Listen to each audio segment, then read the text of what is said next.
Los antiguos hebreos. La mayoría de los judíos modernos no tienen absolutamente ningún vínculo genético con Oriente Medio. De hecho, existen muchos tipos físicos diferentes de judíos, que abarcan diversas características raciales. Esto respalda que no son un grupo homogéneo, sino un grupo religioso que abarca diversas culturas. La historia de Abraham saliendo de la ciudad de Ur y llegando a Canaán en realidad cuenta la historia de la partida de los híbridos reptilianos. El territorio sumerio y la colonización de otras partes de Asia Central y Oriente Medio, la gran mayoría de los judíos europeos americanos puede rastrear su linaje genético hasta los házaros, quienes se convirtieron al judaísmo para evitar el dominio católico del sacrificio romano. En el año 2000, la Universidad de Pavia, en Italia, realizó un estudio genético en hombres europeos. Descubrieron que el 80% de ellos tenían un linaje directo con Asia Central y el 20% restante con Oriente Medio. Esto respalda la afirmación de que los sumerios penetraron en Asia Central y luego emigraron a Europa y Oriente Medio. Esto también invalida la teoría de África como cuna de la humanidad. No existe ninguna conexión genética entre Asia o Europa y África. Los antiguos hebreos no tienen nada que ver con los judíos modernos. Los hebreos fueron creados por sirios en Egipto mediante la combinación de genes sirios y liranos. Estas personas eran altas y poderosas y hablaban el idioma sirio, equivalente al hebreo antiguo. Los estudiosos coinciden en que el hebreo apareció repentinamente en escena. Los antiguos pueblos de Palestina hablaban arameo, lengua madre del árabe y el farsi y varios otros dialectos del Oriente Medio. Originalmente el hebreo era un idioma usado exclusivamente por el clero y la sociedad secreta egipcia. Con el tiempo el hebreo antiguo comenzó a mezclarse con el arameo, entre otros idiomas. Los hebreos eran trabajadores remunerados en Egipto. Fueron a Canaán para asimilarse a las culturas nativas del imperio egipcio.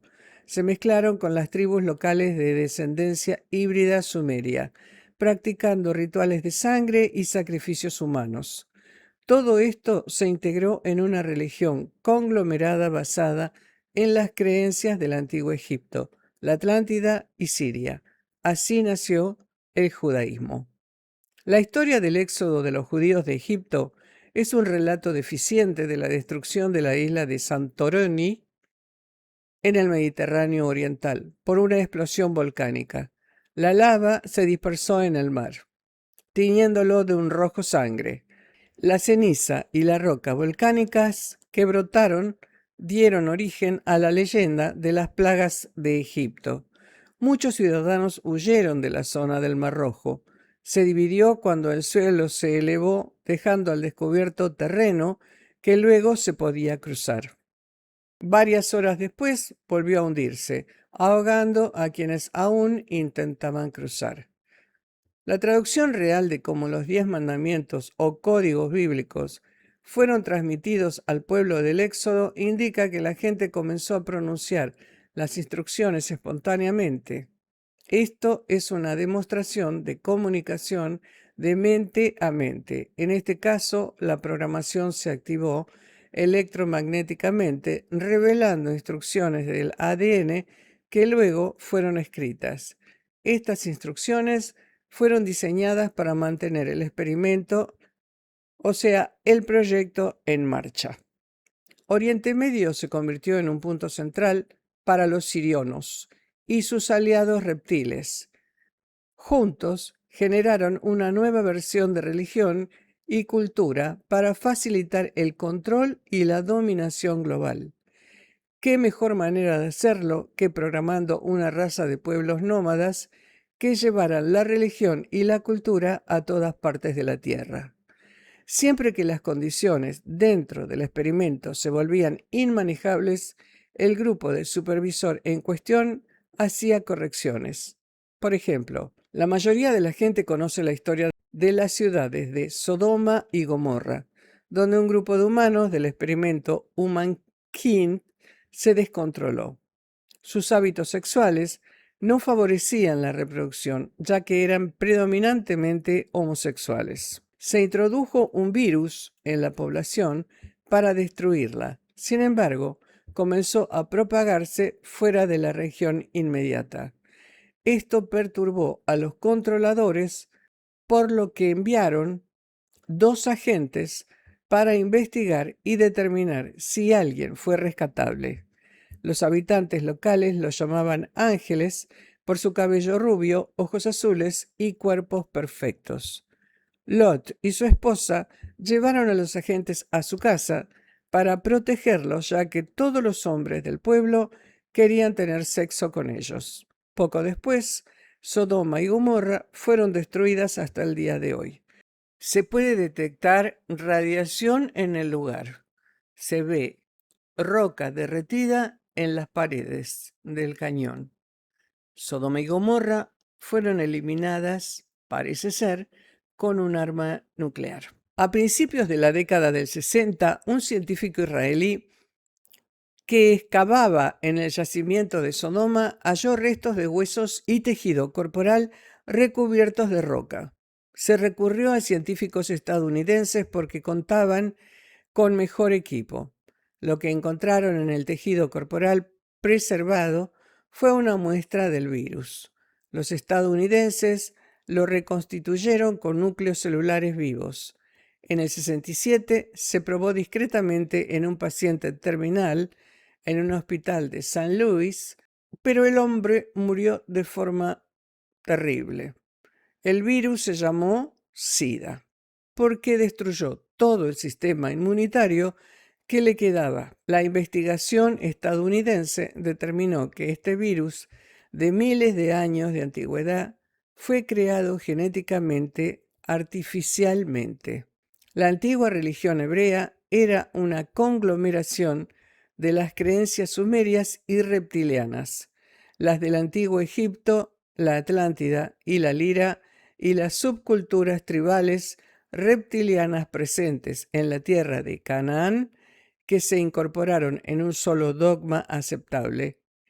Incluía rituales de sangre y sacrificios humanos, razón por la cual Abraham ansiaba complacer a Dios matando a su propio hijo en un altar.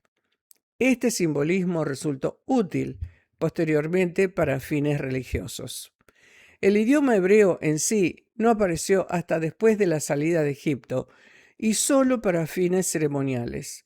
De hecho, muchos de los términos y nombres usados en la religión hebrea provienen de los ritos ceremoniales egipcios.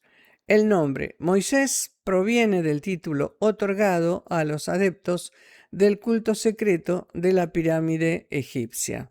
Este título ceremonial egipcio, Moshe, significa el que es ungido con grasa de cocodrilo del río Nilo. Esta ceremonia se realizaba dentro de la Cámara de los Reyes en la Gran Pirámide. En hebreo significaba salir del agua, en referencia a los cocodrilos. La palabra egipcia para grasa de cocodrilo era mesé, de donde se deriva el término Mesías. Ser ungido con grasa de cocodrilo convertida en aceite significaba absorber la poderosa e inmutable energía reptiliana y asimilarla en el cuerpo. Moshe o Moisés era un título ritual, no el nombre de una persona, y hacía referencia a la grasa de cocodrilo utilizada en las ceremonias de los templos y las pirámides. Un líder como Moisés fue una lección lógica para liderar la migración de personas hacia un lugar seguro desde un lugar convulso. También habría tenido sentido que los controladores sirios de Egipto enviaran a sus creaciones genéticas, los hebreos, a un lugar seguro en el desierto del Sinaí como resguardo hasta que fueran necesarios. Fue entonces cuando la Torá o los sagrados mandamientos fue entregada a este pueblo como código de vida. Este documento está en un código que solo ahora puede descifrarse mediante una computadora. La tierra de Canaán necesitaba ser conquistada para dar cabida a las nuevas creaciones. En efecto, los hebreos eran la siguiente secuencia del experimento, y las versiones antiguas debían ser eliminadas o asimiladas. Los hebreos portaban las nuevas leyes codificadas en el Arca del Pacto, que solo los sacerdotes podían tocar. Cuando la Universidad de Minnesota en la década del 60 intentó construir el arca según las instrucciones de la Biblia, estaba tan cargada eléctricamente que tuvo que ser desmantelada. Por esta razón, los antiguos sacerdotes hebreos entraban solos al área del arca por razones de seguridad. También debían vestir lino blanco como ropa aislante, un peto o pectoral especial que los conectaba a tierra y actuaba como escudo protector. El arca era en realidad un dispositivo de comunicación. Por eso los sacerdotes recibían mensajes de Dios siempre que estaban en presencia del arca. El arca también servía como dispositivo de localización para señales provenientes de fuera de este planeta. Originalmente se guardaba en la Gran Pirámide para concentrar energías. Fue enviada con los hebreos para su custodia. Desde entonces ha viajado desde Egipto a Canaán, Israel, luego a Etiopía, de regreso a Israel, y ahora se encuentra nuevamente bajo la pirámide. Sin embargo, en realidad, hay dos arcas. La segunda está en Jerusalén. Consideramos que esta información es incompleta, ya que claramente el arca era un condensador orgánico dispuesto fractalmente cuya compresión de carga podría contener radioactividad y que la alimentación de la carga de este dispositivo es la razón por la que debe estar ubicada en una línea ley principal. Esta línea se encuentra en las Islas Azores. Si te gustó el video, dale like y suscríbete a mi canal.